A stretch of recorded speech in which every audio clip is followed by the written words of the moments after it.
Stay in the know with Kaieteur Radio. Join us daily Monday to Friday at 14 hours for COVID-19 and Elections Watch with senior journalist Leonard Gildharie and Dr. Mahadeo.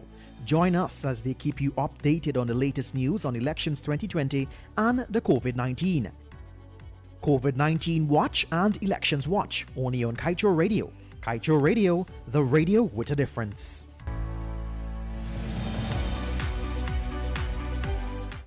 In Guyana and right across the Eastern Caribbean. A pleasant good afternoon to you wherever you're joining us from. If it's in Guyana throughout this 83,000 square miles, we say welcome to you. If you're joining us out of Guyana, we're so happy to have you on 99.1 FM in Demerara and Essequibo and 99.5 FM in Berbice. Online at KaieteurNewsOnline.com, via our Facebook page, Kaieteur Radio. And of course, for quicker access, you can download that MyTuner app or the Radio Garden app and simply select Kaieteur Radio. It is the 5th day of May in the year 2020. It is Arrival Day, and of course we would like to welcome you down to this, our Arrival Day edition of the COVID-19 and Elections Watch, of course, with senior journalists Leonard Gildharie and Dr. Mahadeo. It has been a long night for them, of course. Last evening they were here with Dr. Yoge's newest program, Room 592, a very good program last evening, I must say.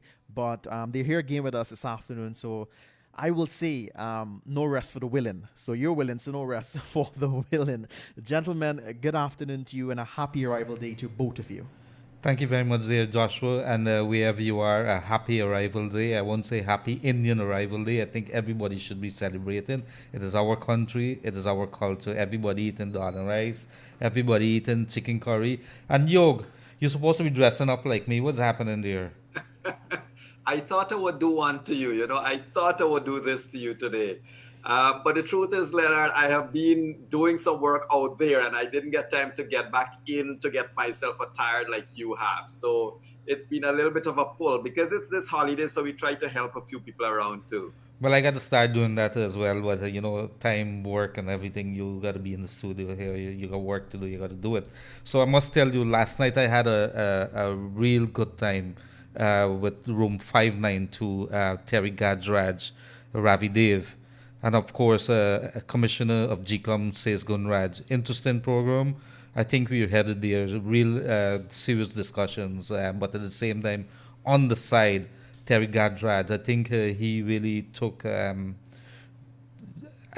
really appreciate that gentleman as a Guyanese man, and I can't say it enough. We should really give our people like Terry Gadraj and our artists and everybody who has been given to the arts of Guyana, give them the kudos, and I think he would have lifted our spirits last night. I just listened to Bangali Babu there, and it took me back so far back in the 90s, and when Terry would have first burst onto the scene. And today we're back again, Indian Arrival Day or Arrivals Day in Guyana, I would say that. So wherever you are, I want to say a happy day to you, although we're not celebrating this particular day in the way that we know how, given COVID-19, and of course we have the elections. We are nevertheless looking forward to a better Guyana. So wherever you are, welcome. Yog, many things to talk about today. This morning they started moving the ballot boxes in the containers from the GCOM Secretariat to the Convention Center. And so that heralds the start, or we should say, it's a significant part of the process of the recount. Tomorrow morning at 8 o'clock, according to GCOM, they are going to be starting that recount. So let's get ready. Our reporters are preparing. The entire Guyana wants us to get it over with. It's going to run until the end of the month. So bottom line there, we're not going to have a government being sworn in before this month is over. We'd have to wait till next month for that. But it is a very crucial time when the election results, the tabulation process has been thrown into disarray or confusion because there are many sides. Everybody's claiming the victory. And so it went to the courts and back. So here we are. I was just doing some tabulation myself at the back here. It's 9 Mondays. Is it 9 Mondays? Yes. So we passed 2 months there, Yoga, and that should be a situation that we should promise ourselves, make the commitment on this particular day, May the 5th, 2020, that Guyana should never have a repeat of this. We should be talking reforms and a whole bunch of things. The conversation has to start now. Within a few more moments, Yog, we're going to have with us here the British High Commissioner, Mr. Greg Quinn. So I must tell you that it's always been a pleasure talking to him, and of course many questions, and he would want to make an input as well. The diplomats have been making their rounds on the various media within the last couple of days. They have a lot of interesting things to say, and of course they are our partners, whether we like it or not, and they have some input into this country. We depend on our partners for donor funding. Sometimes a lot of grants coming through there for some of the projects that we are handling here in Guyana. So I want to thank you very much. Over to you, Yoga, before we join the High Commissioner, if there's anything that maybe you would want to put in your 2 cents. Well, Leonard, I mean, we had an interesting chat with Commissioner Seyes-Gunraj last night, undoubtedly. And I'd like to harken back to Mr. Josh. You're right, sir. No rest for the willing. I wouldn't say on public what you and I discussed earlier, but good one. You came back well. No rest for the willing. No rest for the willing. And I like that. I must compliment you on that. Leonard, the truth is that it has been 65 days. Right, 65 days since March 2nd. And if you put it in another way, it's 9 weeks and 2 days that elections were held in Guyana without a result. So today, maybe good news, maybe just another news, but today we know that the containers, the transportation of the containers to the recount center has commenced. And that is a historic occasion by itself. That the recount is imminent.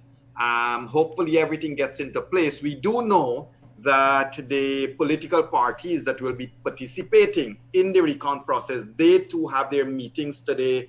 They have their training sessions, they're training and talking to their agents, all the political parties, that is, on their roles and what they have to do tomorrow. So we are certainly hoping, as you rightly said, for a prompt start at 8 o'clock. Now, there are many other questions we have, and I'm glad that we're going to have the British High Commission here. But Leonard, the truth is that one of the burning questions that I have at this stage is that you have 10 working stations, but you only have 3 international observers. We're losing you there, Yog. Do you getting me now? You hearing me now? Yes, go ahead. Yeah, I was saying that we have 10 workstations for the recount, but we have 3 international observers because the Kaieteur Center has not been allowed to come. I would like some help in identifying how many people from the OAS. I know that the local observers will be there, but remember there has been a lot of agitation for international observers. And this is what I think the question that needs to be answered. And this is why the Canadian High Commissioner, today we will hear what Mr. Quinn has to say, but they have all been saying that allow the international observers to come and observe.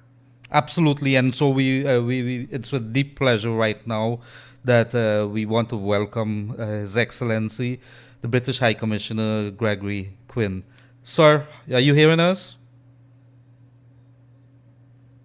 Mr. Quinn? Audio is still connected. Yes. Well, in the meantime, while we'll welcome... Here we go. Yes. You there, sir? You hearing us? I am indeed, Leonard. How are you? Oh, pretty good. As normal, it's always a pleasure hearing from you, sir. And I have Happy arrival day. Yes, same to you. I'm hoping to see you to see whether you would have sided with me and not be like you, who has left me out in the cold with regards to my outfit. So I know a lot of the folks that come here, our diplomats, they would normally try to join us. But of course, I see you with your Hawaiian print, so that's okay. Sorry, I've got my typical loud non-work. When I'm not in work, I've got my loud shirts on. So I've got pineapples on this one and some palm trees on an island. Okay. Well, tropical, I guess, but it's a good arrival day, and although we're not celebrating, we said it before, we are celebrating so many other things at the moment, and we're celebrating the start of the recount tomorrow. We want to get this over with and done pretty quickly, but let's get straight into you've been here almost 5 years. The second elections for you in Guyana, am I correct? General election? Yeah. So I actually arrived in February 2015, so it's 5.25 years now, Leonard. Yeah. They threw you into the pit there, man, because February So would have been a few days before I hit elections. the ground running. That's correct, yes. And I can remember that you've been in the thick of things. So I want to say welcome again, sir, and let's get straight into it. What do you believe happens next? And we're going to jump ahead to what happens next after the elections for Guyana. What do you believe? So what do you mean after we get a result? Yes. So I think, okay, so we get ourselves to a credible result, and that's what I think we're all looking to this recount process to do. But I think, to be honest, we need to be realistic, Leonard, in terms of whoever wins, there's going to be a lot of people on the losing side who are going to feel aggrieved, who supported the other side. And I think we need to start thinking, or there needs to be some thinking now done about things like constitutional reform. I mean, we have talked about constitutional reform many times over the last 5 years. So I think we need to look at constitutional reform and the way governance is done here. And I go back to my roots in Northern Ireland, a very fractured religious society where ultimately the two main leaders of both sides of the divide accepted and agreed that for the best of the country and the best of everybody in the country, there needed to be a new way of running the country. And these two guys, two very diametrically opposed people, Ian Paisley and Martin McGuinness, as far apart as you could find, decided that they had to come together for the greater good of the country. And that's where we ended up. We had the Good Friday Agreement in 1996. We ended all of the terrorism. We have now had a booming economy and a changed way of life in Northern Ireland that I didn't think I would ever see in my lifetime. But we need to now think going forward after we get through this election process of how does everybody work together for the benefit of every single member of this society. So I thank you very much for that. Yog, one of the questions and the commissioner that we would have been asking is, obviously we're talking constitutional reform. For the normal man in the street and for the commissioner, the high commissioner here, which part of the constitution that you believe, if you had the chance to advise this government or the next government that comes in, what would you say to them? Well, Leonard, and let me say welcome to His Excellency to our program. Sir, welcome, and we certainly value your input and your contribution towards us developing to that stage where we can have true democracy. Leonard, look, there's a lot of changes that would be required in Guyana. And just to put it in a nutshell, we have to stop having a system that gives a winner-take-all scenario in politics. Excellency is right.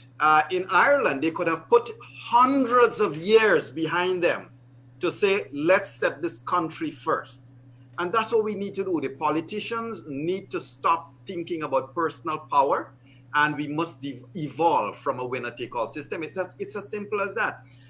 If you don't mind, Leonard, Excellency, you did mention that, after this process, providing that there is credible results, my first question for you then is how would you determine, what's the benchmark then for credible results? I mean, I think, what we have got a recount plan. So we need, that recount, I think, needs to be transparent.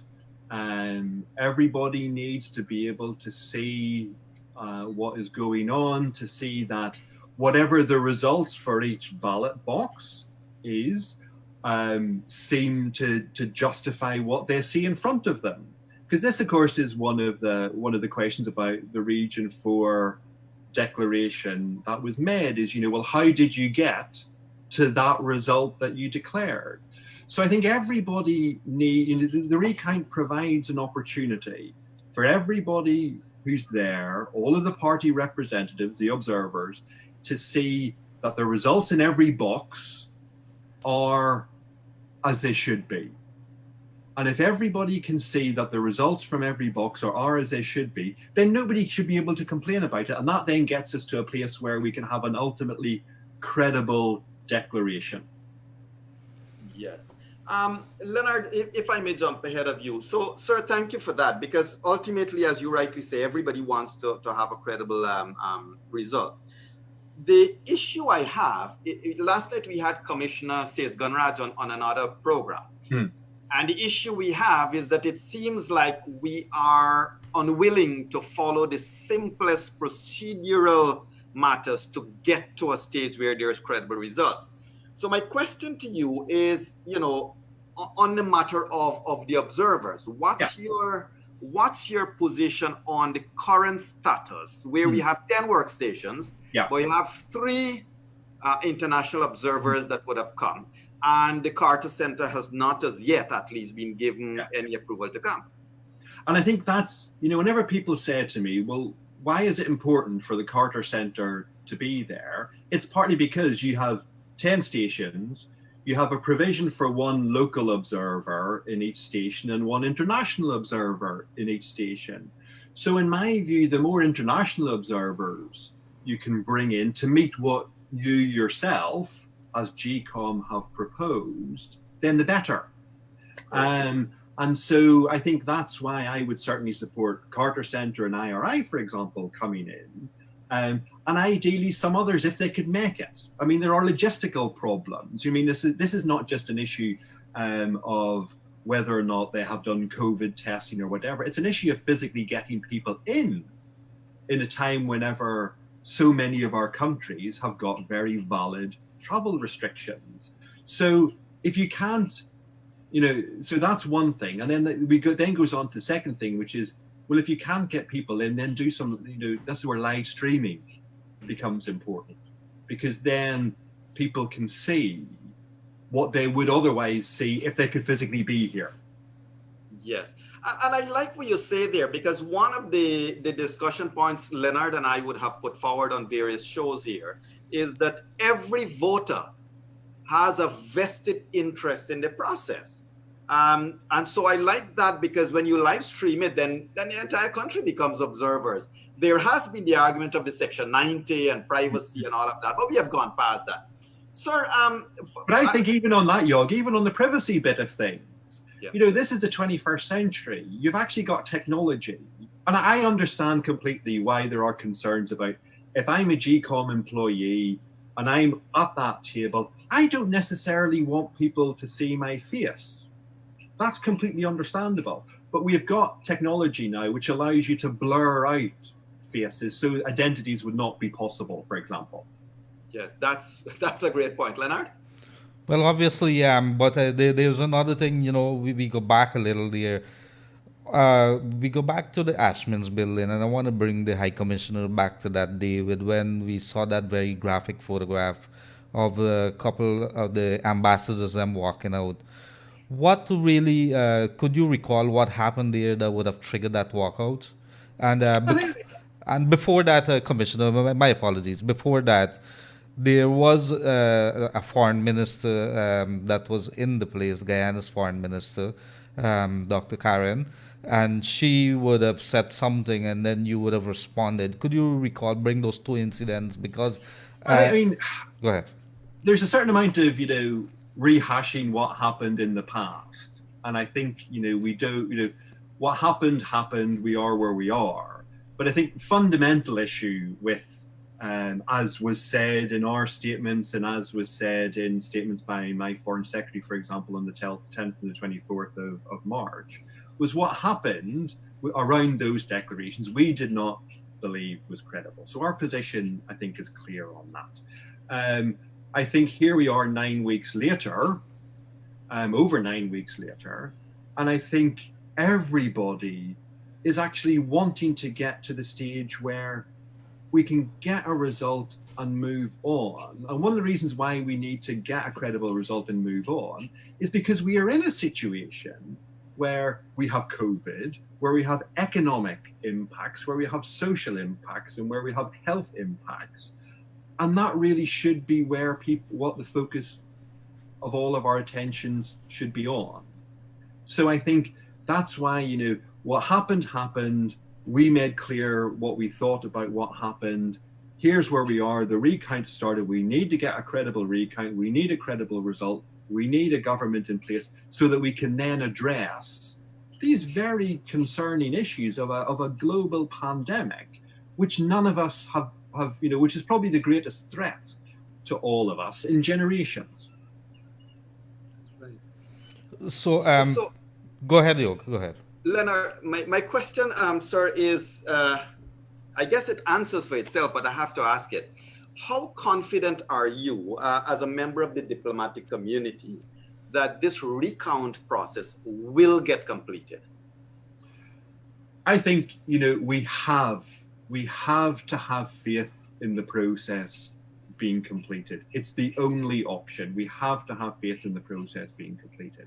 So we have to give all of our support to that process going forward. And that's why I said, we were so keen to get the Carter Centre and the IRI and other observers in, why we fully support what the CARICOM team are doing, and while we also support the local observers as well. So we need to focus on that. We need to get that concluded. There's a plan for it. So let's get to the end of the plan.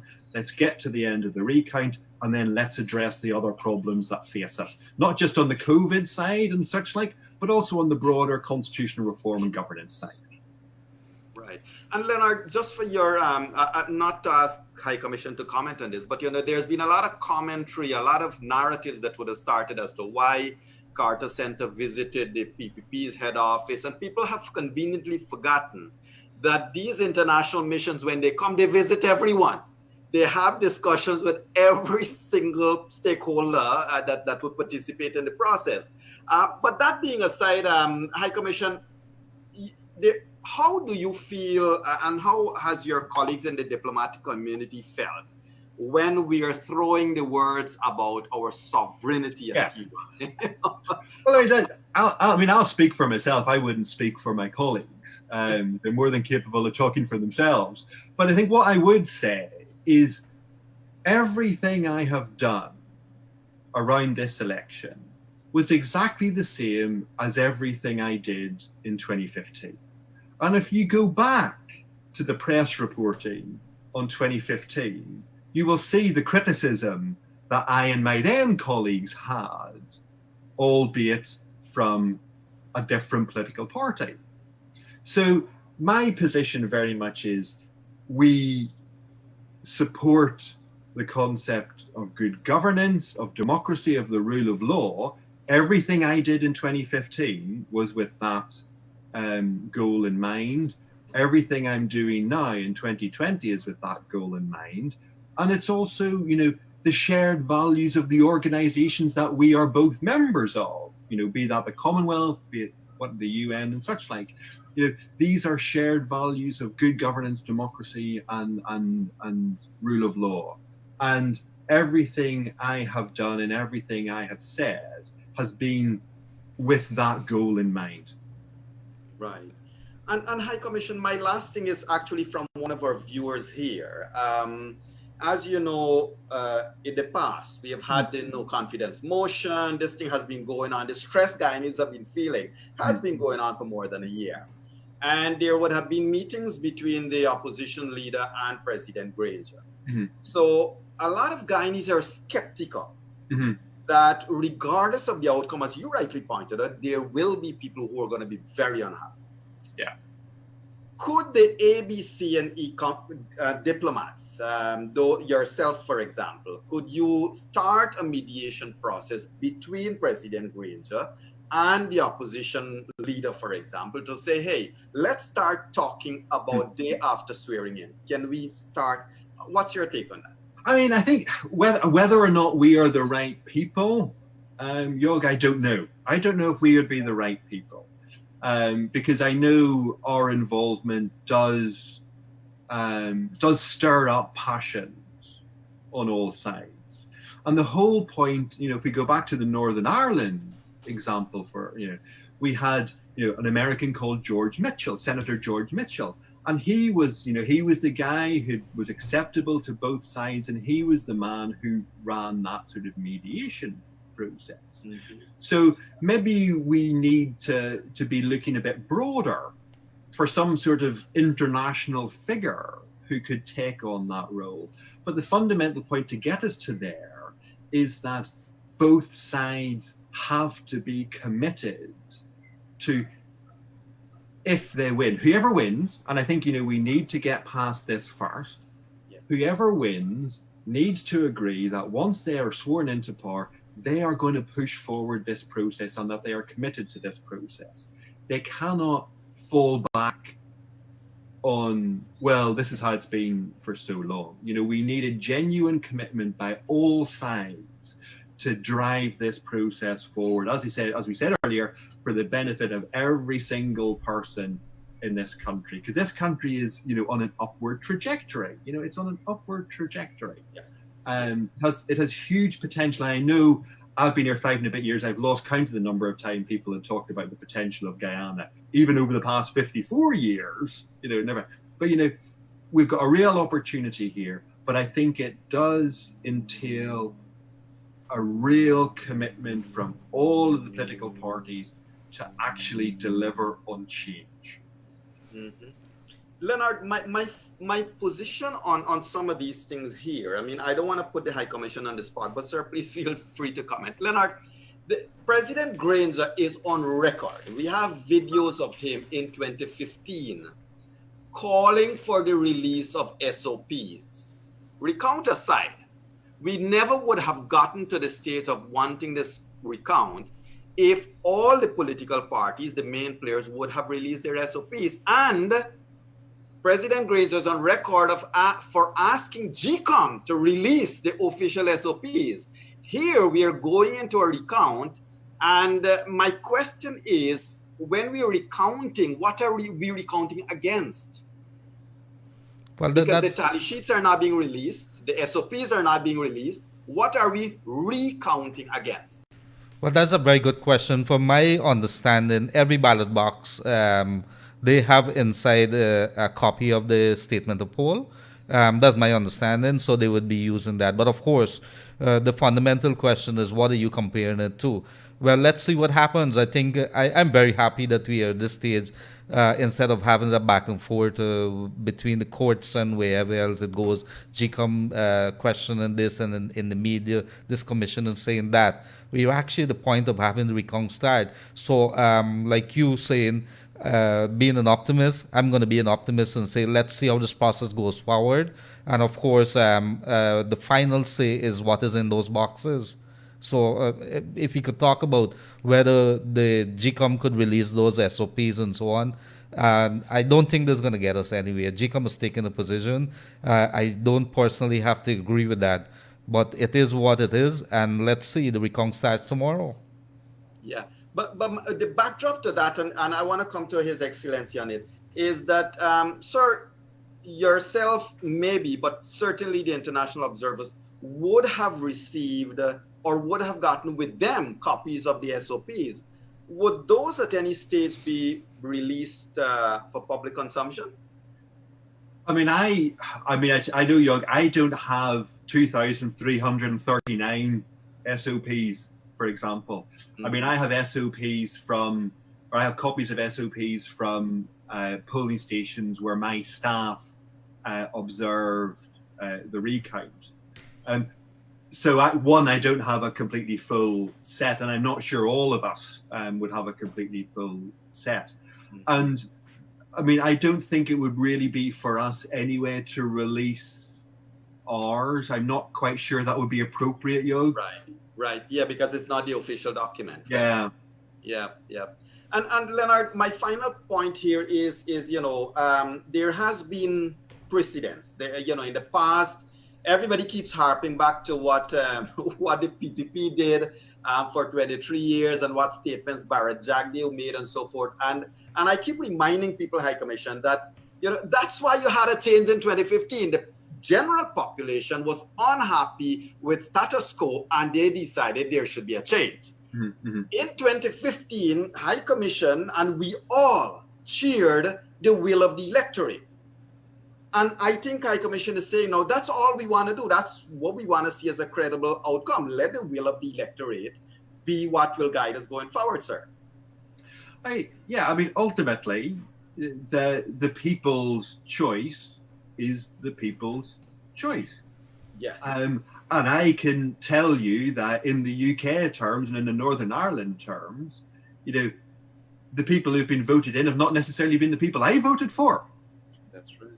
But, that's the nature of the system. I mean, I think it was Winston Churchill, who said that, democracy is not perfect, but it's somewhere along the lines of democracy is not perfect, but it's the best system we've got. And I think, that's the reality. And I don't think I would think anything differently. And as I say, you might not agree with the way the people go, but, ultimately that's how the system works. Gotcha. And High Commissioner, I want to bring you back to a spin-off from your earlier question. I would have been paying very close attention to the role of the diplomatic community over the years. 2015, and you did rightfully point it out that in 2015, criticisms on one side, 2020 it goes on the other side. But I want to ask you, I think this elections has thrown a different light into our attitude, and I say the administration's attitude and the opposition's attitude towards diplomats in our country.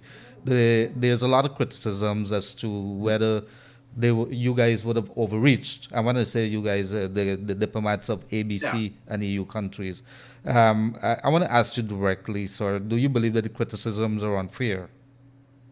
Well, I mean, as I say, going back to what I said earlier, Leonard, is what I've done in 2020, I consider to be exactly the same as 2015. So I don't think I'm doing anything different now than I did then. I want to bring you straight down to elections day. We see within the last couple of days lots of questions being raised. You being on the plane with Captain Jerry Guyana, as well as Ambassador Sarah Ann Lynch, and I think Canadian High Commissioner. What really happened there? Well, that's another thing. We did that in 2015 as well. The private sector arranged a flight around the country on election day in 2015, the same as they did this year. We paid for our seats on the plane.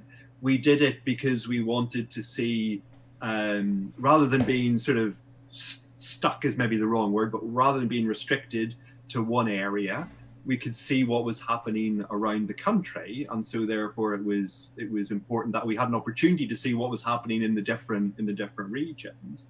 As I say, we did it in 2015, and there was no difference in my view again. And I know it sounds like a bit of a broken record on this, Leonard, but there's no difference in what we did in 2015 and what we did in 2020. That's a good point, Leonard. The same thing happened in 2015. Well, obviously, and a little earlier we were talking about Ireland and what would have happened there. And I want to bring you back because Ireland was more of a religious kind of factor there. Guyana a little more ethnic. Yeah. What would be your suggestions, sir, or your recommendations if you had an opportunity to do so? What would you say to the powers that be and both sides of the divide? Well, I think it's this sort of, as I say, the fundamental reason why we got to a solution in Northern Ireland, acceptable to the vast majority, not everybody. And I'm not saying that what we have in Northern Ireland is currently perfect. There are still people on both sides, on the extreme sides. But the key thing was that political leadership decided that this was not how to develop the country or how the country was going to develop. And that all of these years of religious violence had not actually achieved anything but limit the potential of people and see huge outflows of people. I mean, and I was one of them. My sister was one of them. As soon as we could actually leave Northern Ireland to go to university and to get jobs outside, that's what we did. So we had the brain drain going out of Northern Ireland, similar to what's happened here. The the simple thing was the leaders sat down and decided enough is enough. Let's think about the benefits for everybody. And I think that has to be the overriding message for everyone is, let's think what we can do as politicians to ensure every single individual feels that they are part of the development of this country and that every single individual benefits from the development of this country. That's right. So I want to bring you down to the issue of sanctions. We've been talking sanctions, the opposition calling for sanctions. They've been writing to the various authorities, not only in the US, but the various embassies and so on. Did the British government at any point in time sat down and considered whether there could be sanctions for Guyana? And let me even go a little further than that. Let's say that this thing goes south, that all doesn't go well with the recount, and one party decide to do certain things. What are some of the sanctions Guyana could likely see? Well, I think, in terms of what the details are, I don't think we're quite at the stage where we'd want to talk too much on details. But as I said, going back to the Foreign Secretary's statement, and I can't remember if it was the one on the 10th or the one on the 24th of March, or maybe both of them actually. But he did actually say that if there was not a credible result, then there would be consequences. So I think that's an important point, that we need to have a credible result, and if there's not a credible result, there will be consequences. Correct. And so therefore everything, Leonard, is basically awaiting the outcome over the next 25 days. Well, absolutely. The world is looking on, the observers. And sir, I want to come back to the observers, because many people say, the narrative has been, why do we need international observers? And my answer to them, and you agree or disagree, my answer to them has been, well, it's the international observers that will be talking to the international community. And we are part of the community of the world, and we need to, your point, your take, sir. And the international observers, I think, give reassurance. And it's not just reassurance to the international community, but they should also provide reassurance to the people here about the process being done properly. And it's also the simple fact that, us here, for example, we can't be everywhere. And so if you have, as we did, a whole group of observers, then you can get a far better picture of what's been happening around the whole of the country, and places that we didn't necessarily do. So it's a reassurance for all of us, not just for the international community, but also for local individuals and local people. Correct. Leonard, I want to ask the High Commission this. It's more of a matter of international policy and all of that. But sir, there's also been, as you know, it's election time, and all kinds of narratives are going to get started in every corner of political, alliance. But there has been this narrative that, the British, the European observers and British government, you would not have been paying attention, or you would not have been going to give your voice to credible elections in the United States or Canada or others. United States Carter Center would not be going over to Britain to say, well, and why would you want to come here to do that? Well, one thing, we were invited. Let's not forget we were invited. Now, I've spent 25 years doing this job, and I've spent a lot of time in the former Soviet Union around the world. And the interesting thing about that is, we in the UK, for elections, people can go and observe our elections. Now, that's actually a relatively recent development, because up until a few years ago, we had no legislation or no policy in place where you could have observers in. And rightly, I think, some people went, well, hang on, how can that be? That can't be right. So we now actually changed the legislation to allow people to come and observe, suitably accredited, obviously, to come and observe the UK elections, so that we, to use that phrase, we practice what we preach. Great. So obviously, I want to bring you to another angle, sir. Could you tell us, with regards to what is happening with the elections and COVID-19, whether because of elections we were held back from any funding or so from the Britain? Well, no, I mean, I think there's an important point here that this this COVID-19, it's a humanitarian issue. Right. And we have provided assistance around the world to regimes that we have serious political issues with. But we don't punish the people because of the politics. So, the humanitarian assistance around the world is given because there's a humanitarian need. The assistance, I think, on COVID, which will come to this part of the world from the UK, I think will be put through PAHO WHO. And that's largely because PAHO WHO have got the experience and the skill and the representation. I mean, I can't decide where COVID humanitarian funding would go. And why would I want to if I have PAHO WHO in country already working on the issue? Correct. High Commission, with regards to the consequences that any country might face if they do not follow the internationally recognized norms, excuse me, a lot of Guyanese certainly feel that, the fact that, one, Norway has withheld those funds, to our own oil money that has gone into the sovereign wealth fund overseas, those things are not available.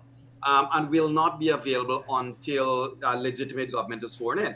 And so a lot of people have been saying that is, in a way, a kind of a sanction or a kind of a hold-off. Your comments, sir? I mean, and if you look at some of the funding which we have made available under the Caribbean Infrastructure Fund, and I'm talking here about the funding for the road to from Linden to Mabura, that is currently on pause until the electoral system, until the election is completed. Right.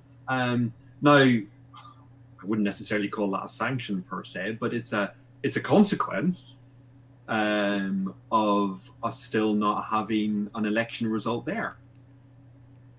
Understood. Sir, with regards to the next 25 days, what would you say to the powers that be, specifically with regards to Kaieteur Center? What would the British government say to the Guyanese with regards specifically Kaieteur Center? Well, I would certainly support I would certainly support the government approving the Kaieteur Center to come in. Now, we then have a logistical issue as to how they might get in, but I would certainly encourage approval of them coming in, and also, approval of any of the other observer groups who were here in March and in the aftermath of the election in March, because the election's not yet been completed, so the invitation, I think, still stands to those organizations. So it's in everybody's interest, I think, to get as many of them back in, because it then goes back this whole thing. You've got 10 rooms, you've got 10 international observers, but actually at the minute you've only really got 3, plus 2 people from the OAS local office, I think. So that would be, I would certainly encourage the approval. Now, the Kaieteur Center and anybody else, I think, would have to meet the same sort of requirements that the CARICOM team did, be that around testing and all of that. And I think that's perfectly legitimate. We're not saying come in without some safeguards. Correct. One question that just came into us from one of our viewers, sir, that talking about consequences. In your experience, you have had a long diplomatic career. With your experience behind you, sir, are sanctions and consequences, are they aimed first up? Are they aimed at the country or the individuals that might have been? Well, certainly in my experience in the past, it always starts off at the individual. Okay. Thank you. Leonard? Yes, I want to ask you, High Commissioner, do you believe that there is a willing posture from the both sides of the political divide to possible listen to the diplomatic the embassies for them to mediate in power sharing or any kind of sharing of governance? I really do. I mean, both. I mean, if you look at what both the main parties have said, they have both made public commitments to constitutional reform, for example. And I think, we should take them at their word, and they've said they're committed to this. So let's try and move that process forward. Right.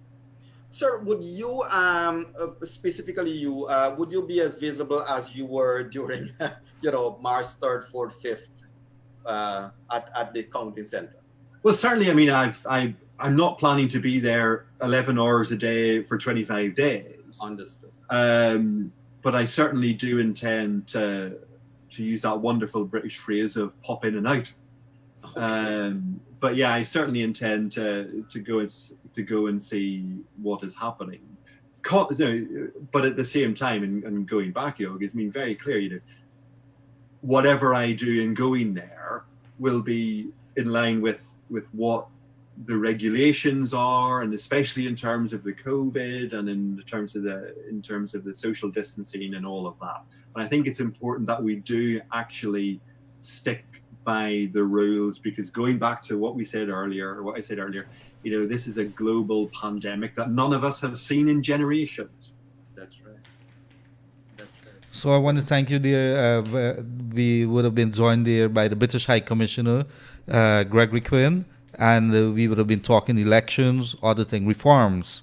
Yog, before we close with our High Commissioner, is there any other question that maybe you think that we should make use of the opportunity to ask him? Well, I would have wanted to solicit Excellency's comment with regards to the last 63 days, but I know his answer would say, Yog, let's go forward rather than go back. You read my mind, Yog. You read my mind. Yog should have been a diplomat here. But High Commission, we have a lot of Guyanese listening. This is open air radio and a lot of persons on Facebook, YouTube. What would you say to our general population, sir?